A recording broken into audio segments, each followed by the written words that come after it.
To the uninitiated. Situated only 50 kilometers from Brasilia, it's a small town which, like Brazil's capital, sprang up in the middle of nowhere. It's also a religion. Founded in the 60s, it created its own doctrine, breaking from Brazil's prevailing Roman Catholic faith. The valley's religious symbols are colorful, but baffling to outsiders. They're borrowed from many other religions. The Lord's temple is within me, the holy text says. Nothing is stronger than my spirit. The flame of life burns within my being. Overall, the iconography owes more to science than to religion, even though some of the imagery seems to refer to ancient and exotic civilizations. Behind the symbolism, however, lies a spiritualist doctrine. Its followers believe they are the descendants of beings from outer space. Many members of the Valley's community are said to have psychic powers.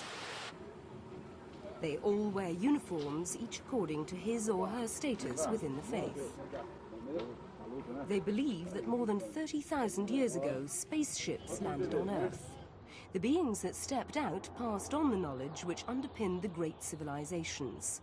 They were destroyed, but can be contacted through psychics. The stress on spiritualism gives the cult a broad appeal. A community of about 5,000 lives around a system of artificial lakes in the Valley of the Dawn. Many of the town's inhabitants are the descendants of those who built Brasilia.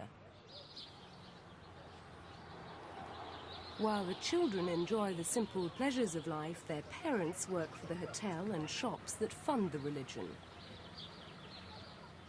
Most Valley residents live in rented homes, and a building program is underway to meet increasing demand for housing.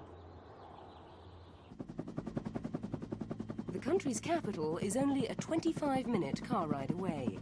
Some residents of the Valley of the Dawn work in the city built by their ancestors. But since its construction, housing has been too expensive for all but the very rich to live in Brasilia. It was built 30 years ago on the orders of President Juscelino Kubitschek. Because the area was largely uninhabited, some 40,000 laborers had to be shipped in. They became known as candangos, or new pioneers. They built the city in 3.5 years, but its ultra-modernist design did not allow for expansion. House prices rocketed, driving away the poor. Those who built Brasilia could not afford to live in it. The valley's design is in sharp contrast to the architecture of the capital. No doubt the uniforms worn at all times are a main attraction. Today, the faith claims 70,000 followers living outside the valley, many in Brasilia's other satellite towns. The founder of the faith was the late Niva Chaves Zelaya, a new pioneer, and the first woman in Brazil to hold a truck driver's license. By the time Brasilia was built, Aunt Niva, as she became known, was said to have developed psychic powers which inspired her to move to the valley with her followers.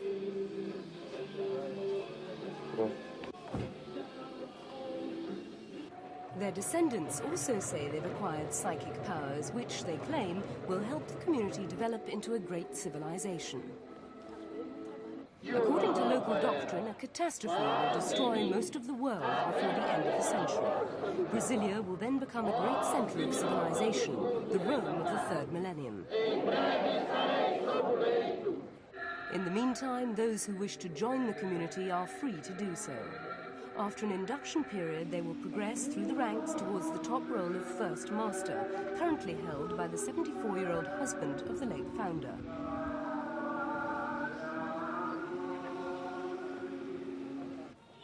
Rumor has it that many of the ideas behind the religion come from his love of science fiction novels, rather than from Aunt Niva's spiritual revelations.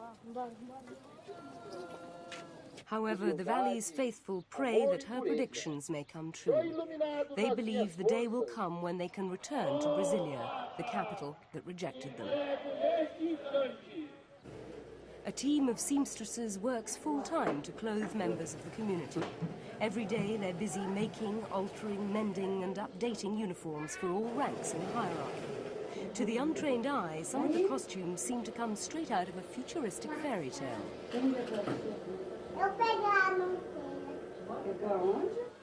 What made me stay here at Vale do Amanhecer was the fact that everything was very mystical and very new to me. I'm a very curious person.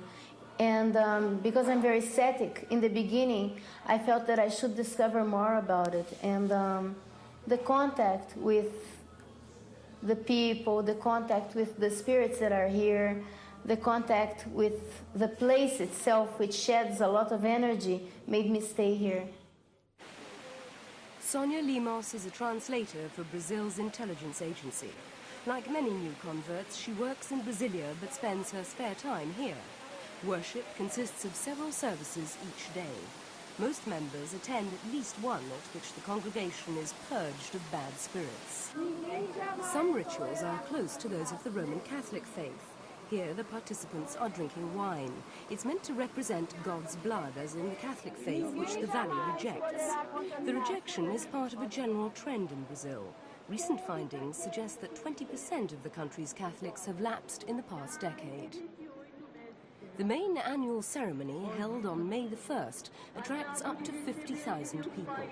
But the event everyone is waiting for will take place on the 15th of November this year, which is also a national holiday. On that day, Aunt Neva will have been dead for exactly 7 years, and this is when her followers expect her to return from a distant planet. Some say she will come back at sunrise to the community she founded here in the Valley of the Dawn.